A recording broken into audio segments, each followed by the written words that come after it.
한 절의 말씀을 보도록 합니다. 디모데후서 4장 7절입니다.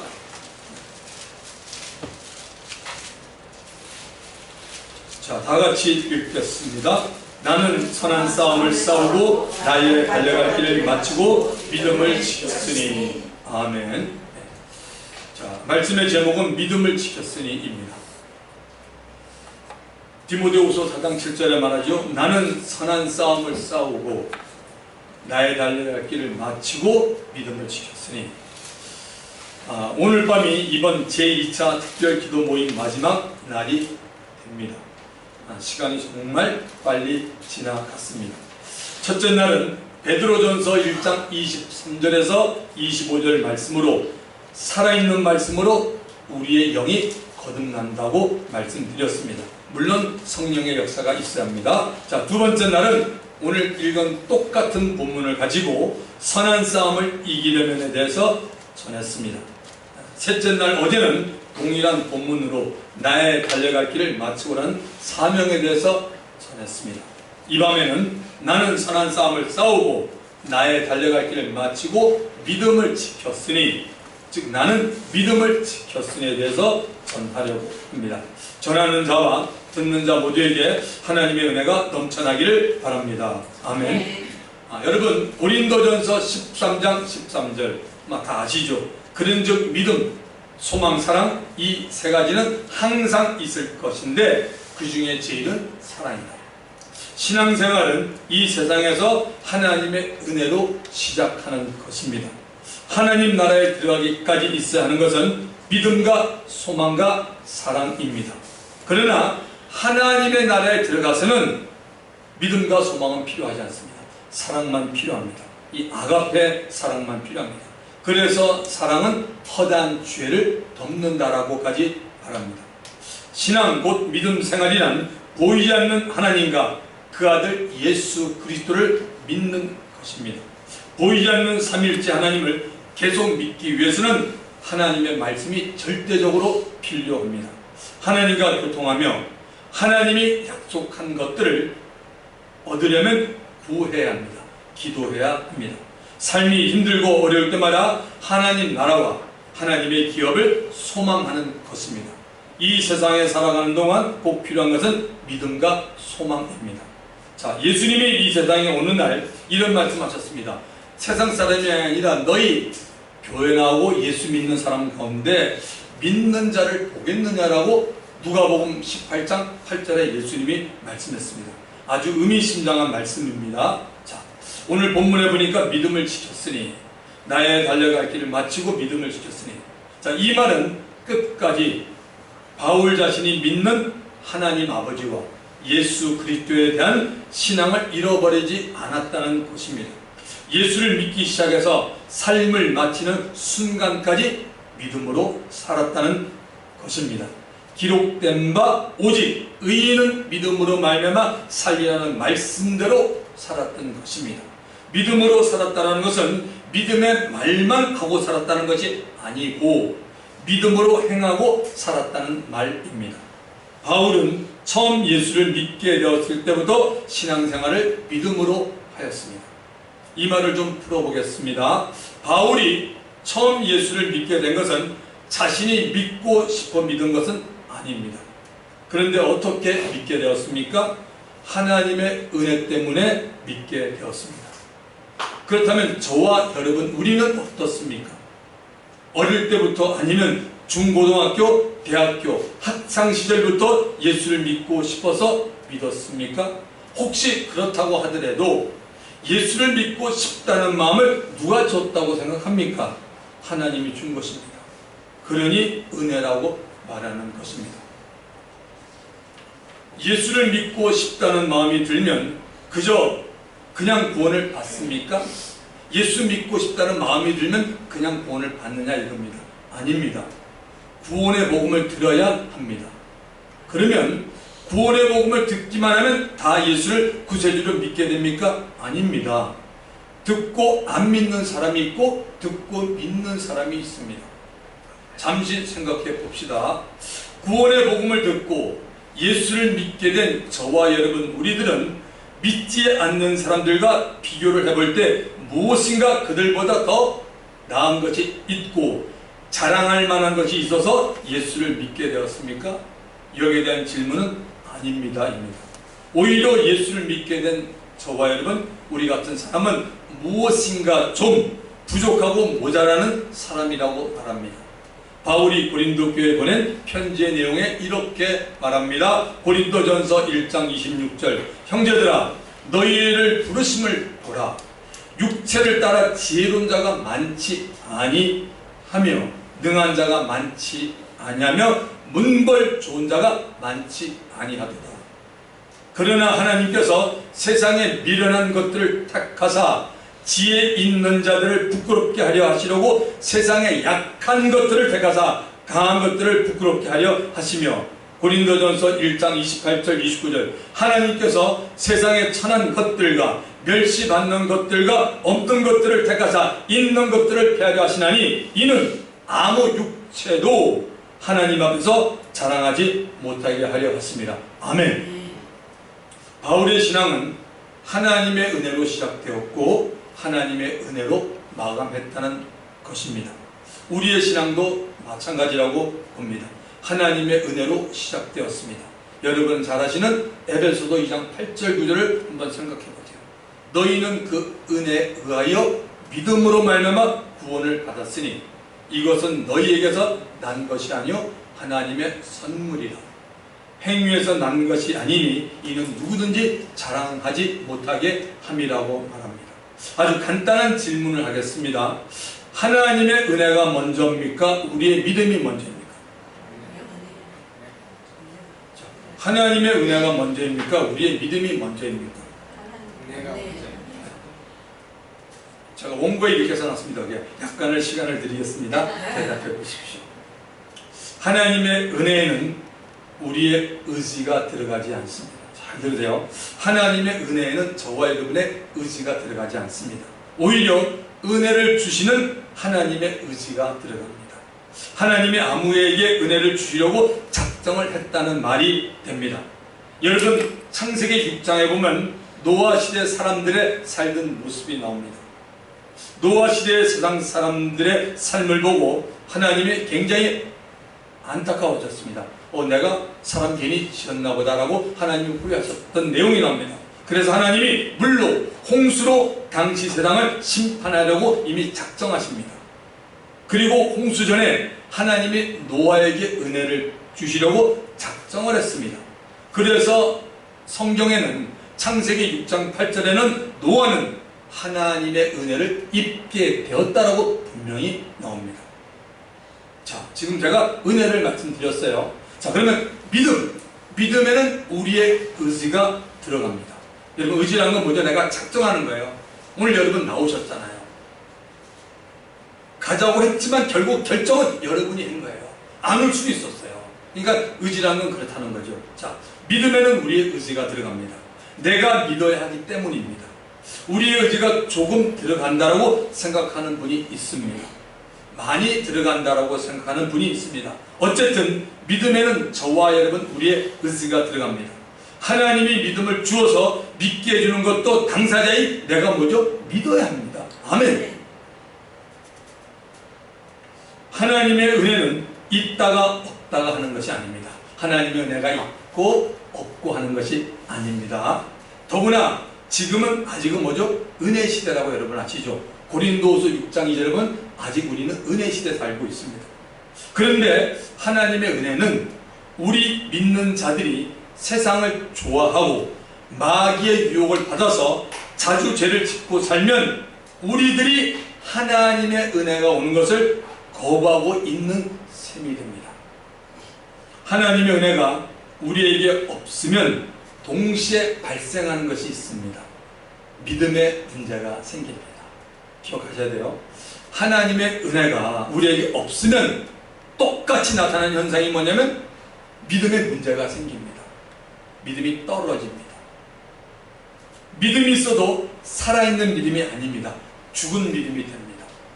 신앙에 힘이 없습니다. 늘 보면 즐겁지 못하고 수심에 꽉 차 있는 것처럼 보입니다.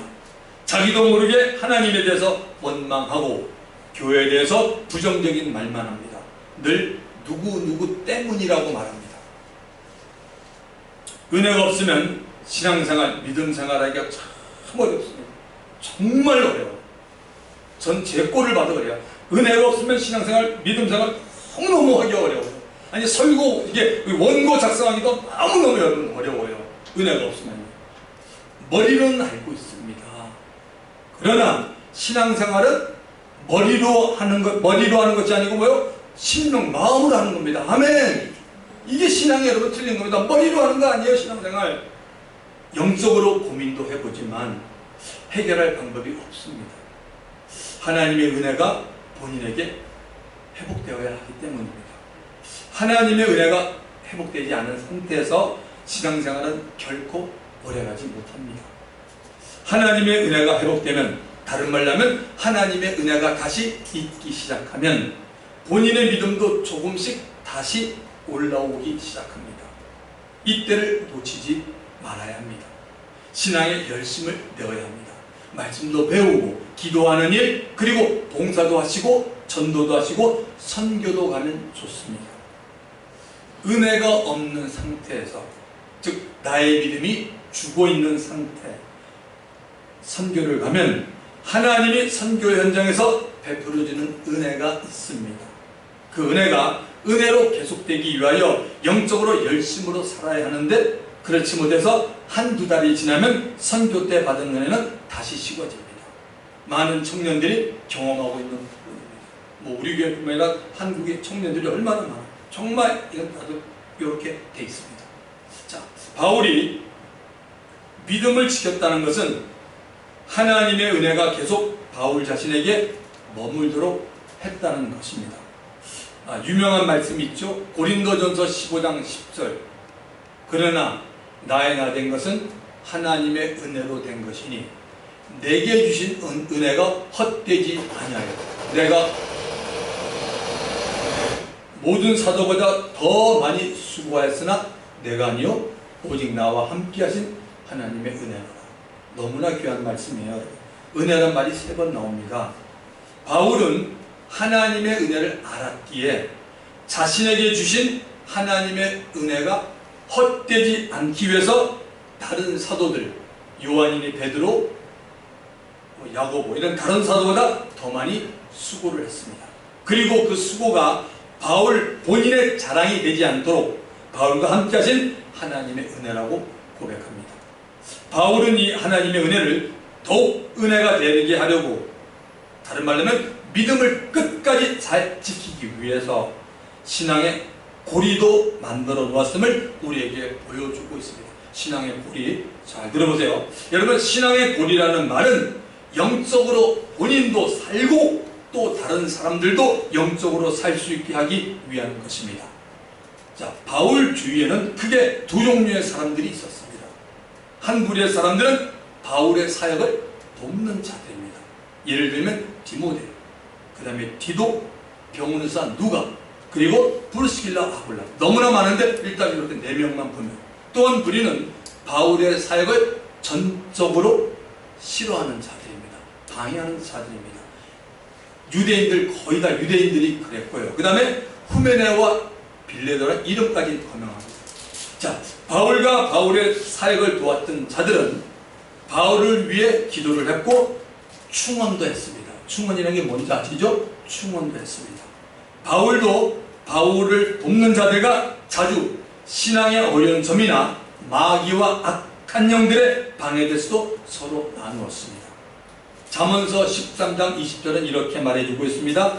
지혜로운 자와 동행하며 지혜를 얻고 미련한 자와 사귀면 해를 받느니라. 저는 여러분들이 먼저 말씀에 든든히 서 있는 사람이 되기를 바랍니다.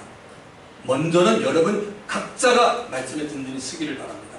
그리고 여러분과 같은 영적 수준의 사람들과 함께 서로 권면하고 때로는 책망가는 모임을 가지기를 바랍니다. 아마 이게 작은 기도 모임이 될 줄 몰라요. 저도 현재 몇 분의 목회자들과 함께 성경을 펴서 공부를 하면서 삶에서 일어났던 일들을 서로 나누고 있습니다. 저에게 참으로 유익한 시간입니다. 자, 믿음과 관계에서 예수님은 높아지려고 하면 믿음이 떨어진다라고 했습니다. 어떻게 하면요? 우리가 높아지려고 하면 믿음 떨어져요. 참 신기하죠. 우리가 막 높아지려고 하는 거. 그럼 사람들 대화해보고 보면 알잖아요. 말을 안 하지만 왜 그래 저분? 막 이렇게 우리가 알잖아요. 그러니까 높아지려고 하면 믿음 떨어져요. 자, 누가복음 22장 24절에 이렇게 말합니다. 그들 사이에 그중 누가 크냐는 다툼이 난지라. 예수님의 제자들이 길거리에서 예수님 앞에 가고 뒤에 따라오면서 야, 누가 크냐라는 문제로 다투는 것을 예수님이 봤습니다. 그리고 예수님은 이렇게 말합니다. 너희 중에 큰 자는 젊은 자가 되어야 되고 다스리는 자는 섬기는 자와 같으니라. 자, 너희 중에 큰 자는 젊은 자와 같다는 얘기가 뭐냐면 베드로 전서 5장에 나옵니다. 젊은 자를 뭘 표현하냐면 겸손한 자를 표현하고 있습니다. 거기서는. 자, 그리고 주님은 누가복음 22장 31, 32절에서 이렇게 말합니다. 다투는 걸 보고 난 다음에 주님이 시몬아 시몬이 누구죠? 베드로죠. 그죠? 시몬아 보라, 사단이 너희를 밀가부로 타려고 요구했으나. 사단이 그들 눈에 보였습니까? 안 보였는데 예수님이 말해요. 너희들 지금 서로 누가 높냐고 얘기했지. 주님이 영적인 비밀을 알려줍니다. 그 자리에 사단이 너희를 밀가부로 하려고 요구했으나 그러나 내가 너를 위하여, 베드로가 믿었기 때문에 너를 위하여 네 믿음이 떨어지지 않게 기도하였노니 너는 돌이킨 후에, 다시 말해서 네가 정신 차리고 회개한 후에 네 형제를 굳게 하라고 말하고 있습니다. 사람들 가운데 자신을 높이려고 할 때 사단이 온다고 예수님이 알려주었습니다. 사단은 늘 믿는 자들 가운데 스스로를 높이는 자를 찾아서 그의 믿음을 떨어뜨립니다. 야고보서 4장 10절은 이렇게 말하죠. 주 앞에서 낮추라. 그리하면 주께서 너희를 높이시라. 달라요. 우리가 항상 낮아지는 게 아니라 그건 우리가 정하는 게 아니라 우리는 항상 뭐죠? 우리는 낮아지면 돼요. 주님 앞에. 그러면 뭐죠? 우리를 누가 높여요? 주님이 높여요. 이게 신앙이에요. 근데 사람들은 이런 거 별로 안 좋아해요. 목사님 난 예수 믿은 지 몇 년 됐는데 왜 그래요? 나 알만큼 알아요. 제가 이만큼 봉사하면 됐지 뭐 다른 사람 좀 시키세요. 왜 이거 나만 봉사해야 됩니까? 이거 뭐 내 일입니까? 좀 더 다른 사람 좀 해라 그러세요. 그러면서 뭡니까? 그렇게 얘기하면 점점 사람들이 시험에 들 수 있다는 얘기. 자, 그래서 스스로 높아지려고 해서 안 됩니다. 계속 주 앞에 낮아지기만 하면 됩니다. 어느 날 당신은 높아져 있음을 여러분이 발견하게 됩니다. 자, 주님은 또 이렇게 말합니다. 시험에 들지 않게 깨어 기도하라고 말합니다. 마태복음 26장 41절에서 시험 들지 않게 깨어 기도하라고 말합니다. 이 말은 기도하면 시험 들 일이 없다는 말이 여러분 아닙니다. 시험이 들지 않게 깨어 기도하라는 말은 기도만 하고 있으면 시험 들 일이 없다는 말이 아닙니다. 시험이 와도 뭐죠? 이긴다는 말입니다. 아멘. 시험 없는 신앙생활이 어디 있어요, 여러분? 시험은 다 와요. 근데 기도를 하고 있으면 뭐죠? 그 시험을 넉넉히 이긴다는 말입니다. 기도하지 않으면 뭐죠? 집니다. 그래서 기도가 이렇게 중요한 겁니다. 자, 하나님의 은혜를 막는 것은 한마디로 뭐냐면 sin, 죄입니다. 죄. 이사야서 59장 2절에 들어보면 나오잖아요. 너와 나의 사이를 가로막는 뭐냐? 죄가 막았다라고 말합니다. 자, 이스라엘 백성들이 애굽에서 나와서 모세가 데리고 나오죠. 한 아이들까지 200만 명이 나와서 어디에 갑니까? 월드니스, 광야에 갑니다.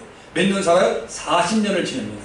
광야 여정 40년 동안에 믿음을 끝까지 잘 지킨 사람들과, 오늘 우리 제목이 뭐냐면 끝까지 믿음을 지키는 거예요. 자, 믿음을 끝까지 잘 지킨 사람들과 낙오자들이 생겼습니다. 40년 동안에요.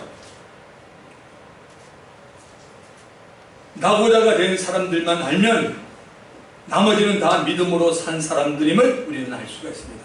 근데 감사하게도 성령께서 사도 바울을 통하여 그 수천 년 전에 있었던 일을 갖다가 우리에게 알려줍니다.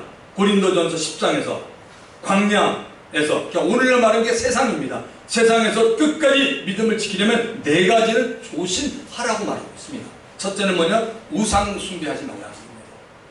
여러분, 하나님이 택한 이스라엘 백성이 우상 숭배를 했습니다. 그렇다면 지금 이 시대에 사는 그리스도인들에게는 무엇이 우상 숭배가 되겠습니까? 여러분이 답하시면 될 것 같습니다. 자, 두 번째, 음행하는 자입니다. 택한 이스라엘 백성 가운데도 있었으니 오늘 그리스도인들에게는 이런 모습이 없을까요? 자, 세 번째는 하나님을 시험하는 자. 하나님을 테스트했어요. 하나님이 이렇게 말씀하셨는데 이렇게 맞을까 하면서 하나님을 시험의 대상 놓고 테스트합니다. 이런 사람들은 다 나고자였습니다. 그리고 네 번째가 뭐냐? 원망하는 자. 원망하는 자. 야, 참 모르겠어요. 하나님은 원망하는 자 굉장히 싫어하는 것 같아요. 성경을 보면 너무너무 싫어하세요. 원망하는 자. 원망하는 자입니다. 자, 그래서 어쨌든 이 광야 40년 동안에 우상 숭배했던 사람, 음행하는 자, 하나님을 시험하는 자, 원망하는 자는 뭐냐? 가나안 땅에 못 들어갔어요. 천국을 상징하는 가나안 땅에 못 들어갔어요. 전부 죽었어요. 죽은 숫자가 얼마냐면 대한민국 군대 숫자보다 더 많네요. 60만 이상이 죽었습니다. 성경에 정확히 기록되어 있습니다. 자, 마지막 마칠 때도 믿음을 지켰다라고 사도 바울은 우리에게 말합니다. 이 말은 믿음을 안 지키고 신앙생활을 마치는 사람이 있다는 말입니다. 믿음을 안 지키고도 신앙생활을 얼마든지 마칠 수 있다는 말입니다. 그러나 믿음을 지키지 않고 신앙생활을 마치면 하나님이 기뻐하지 않으십니다. 믿음을 지켰다는 것은 내가 믿는 하나님 아버지와 예수 그리스도를 변함없이 사랑하고 있었다는 것입니다.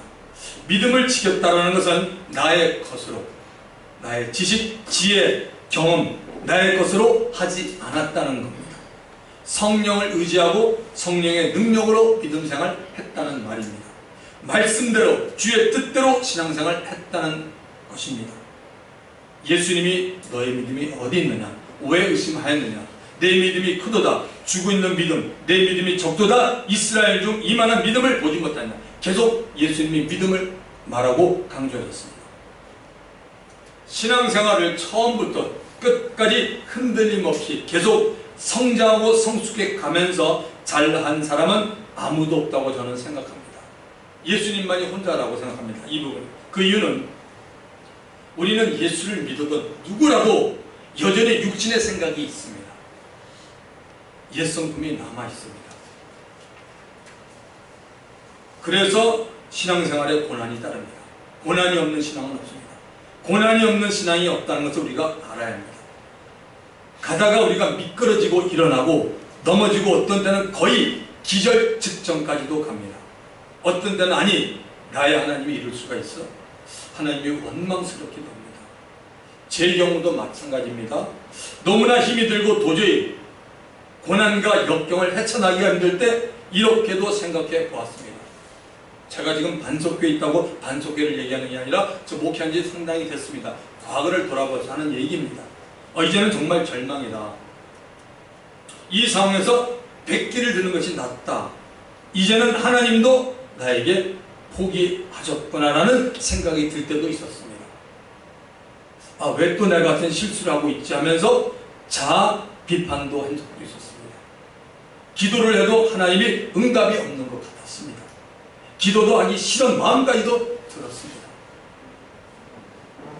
베드로전서 4장 12, 13절은 이렇게 말합니다. 사랑하는 자들아, 너희를 연단하려고는 불시험을 이상한 일 당하는 것까지 이상히 여기지 말고 오히려 너희가 그리스도의 고난에 참여하는 것으로 즐거워하라. 이는 그의 영광을 나타내실 때 너희로 즐거워하고 기뻐하시게 하려 함이라고 말합니다. 성도 여러분, 이러한 위기를 맞아야 우리들이 영적으로 강건해지고 하나님만을 신뢰하게 됩니다. 아멘. 하나님의 은혜로 믿음을 얻고 끝까지 믿음을 지킨 사람들이 성경에 많이 나와 있습니다. 여러분들은 누구를 본받고 싶습니까? 에녹을 본받고 싶습니까? 노아를 본받고 싶습니까? 아니면 아브라함입니까? 야곱입니까? 아니면 요셉입니까? 모세입니까? 여호수아입니까? 갈렙입니까? 사무엘입니까? 다윗입니까? 엘리야와 엘리사입니까? 다니엘과 그의 친구들입니까? 모르드게와 에스더입니까? 신약에 와서 여러분 세례 요한입니까? 베드로와 사도 요한입니까? 바나바와 바울입니까? 디모데와 브루스길라 아굴라입니까? 본받고 싶은 사람을 성경에서 찾아서 그 사람에 대해서 여러분이 연구 좀 해보십시오. 하나님의 은혜에 어떠한 반응을 보이며 믿음을 지켜나가는지 탐구해 보세요. 왜냐면 이거는 정말 본인들이 연구하는 게 맞다고 봐요. 제가 여러분에게 얘기할 수 있지만 그건 듣는 걸로만 끝나는 게 자기 것이 아니에요. 항상 제가 정말 느끼는 게 뭐냐면 그런 것 같아요. 세상 일도 마찬가지 아니에요? 본인이 정말 노력해서 한 거는 결국 내 것이 돼요. 운동선수도 마찬가지입니다. 프로끼리도 마찬가지예요. 그만큼 땀을 흘리고 한 것이 자기 거라는 거예요. 그저 듣기만 한 사람은요, 이것만 커져서 아무 자기가 아니에요. 자기가 해봐야 돼요. 그래서 전에도 한번 이 말씀드렸지만 여러분들이 지금 오늘 이렇게 하나님의 은혜와 믿음에 대해서 우리가 보면서요, 성경 이런 인물들 가운데 여러분의 마음에 드는 인물을 생각하면 성경 안에서 여러분이 좀 뒤져보세요. 찾아보세요. 그래서 여러분이 거기서 이렇구나 해서 보세요. 그리고 난 다음에 어느 정도 여러분이 하고 난 다음에 요즘 인터넷에 다 돼 있으니까 이름을 쳐보면 나오지만 그렇게 하지 본인은 전혀 안 하고 난 다음에 하면 그건 아니에요. 그건 절대 아니에요. 그래서 좀 아침마다 제가 여러분에게 성경 읽기를 권유하는 이유도 바로 그런 겁니다. 뭐 제가 여러분에게 성경 많이 읽었다고 해서 그건 칭찬하는 것도 아니고 안 읽었다고 제가 뭐라는 것도 아니고 여러분의 신앙입니다. 좋은 기회 될 때 여러분이 정말 정성들여 읽어보면 하나님 말씀 이런 게 있구나. 내가 그냥 지나갈 뻔했네. 지금 지나가면 언제 또 읽어? 생각은 읽을 것 같지만 못 읽어요. 왜? 제가 그렇게 되더라고요. 시간이 지나는 게 금방금방 지나가요. 멀쩡한데요. 우리 청년들이 보면 제가 이게 멀쩡한데 가끔 보면 아픈 데 있어요. 저도. 신기하잖아요. 어제 제가 여기가 아파가지고 뭐 좀 붙여달라고 하는데 붙이고 한 5분 내가 화끈화끈해서 띄워줘. 그걸 띄웠어요. 전에는 안 그랬는데. 그러니까 이런 부분이 있으니까 또 오히려 감사해요. 왜냐면 우리 여기 있는 우리 권사님들도 여러분들 제가 더 이해하게 되잖아요. 그래서 참 보면은 너무 부족한 것 같고 너무 제가 제 자신도 잘 모르는데 어떻게 제가 여러분한테 이러고 저러고 하겠어요. 그러니까 어떤 때 보면 참 하나님의 정말 은혜 너무 감사하고 아무것도 아닌 사람이 단에 서서 얘기하는 조차가 참 너무 죄송스러울 때도 많습니다. 자, 그래서 여러분들이 그 하나님의 은혜에 어떤 반응을 보이며 믿음을 지켜나갔는지 그런 사람을 탐구해보면 많이 여러분에게 도움될 것 같습니다. 자, 이제 오늘 본문에 나오는 바울의 신앙에 대해서 말씀드리고 오늘 이 부분 마치려고 합니다.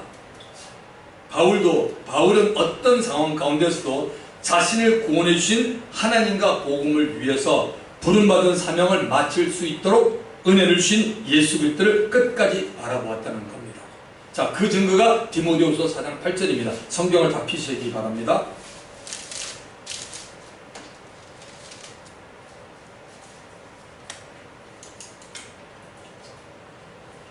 디모데후서 4장 8절 다 같이 읽을까요? 시작! 이제부로는 나를 위하여 의의 멸관이 예비되었으므로 주곧 의로우신 재판장이 그날에 내게 주실 것이요 내게만 아니라 주의 나타나심을 사모하는 모든 자들이라.